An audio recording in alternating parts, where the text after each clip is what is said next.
तूफानी रात और राजा की प्रतिज्ञा। बहुत समय पहले की बात है। उज्जैन नगरी में राजा विक्रमादित्य राज्य करते थे।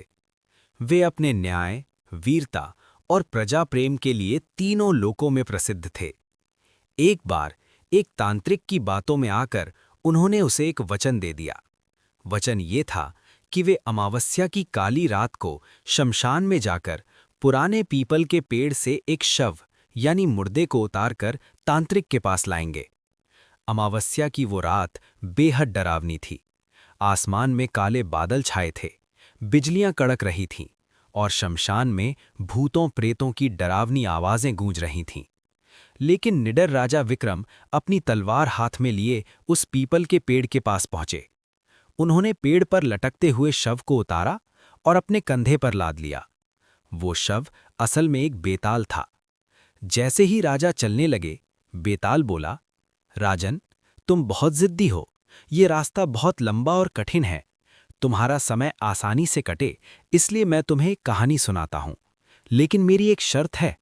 अगर तुमने कहानी के बीच में या अंत में कुछ बोला, तो मैं उड़कर वापस इसी पेड़ पर जा लटकूंगा।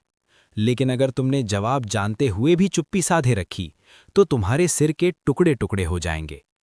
राजा ने सिर हिलाया और चुपचाप चलते रहे। बेताल ने कहानी शुरू की।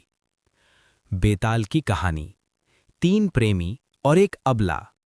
बेताल बोला, राजन, बहुत साल पहले कंचन नगर नाम के एक राज्य में एक बहुत ही सुंदर राजकुमारी रहती थी, जिसका नाम था रूपवती।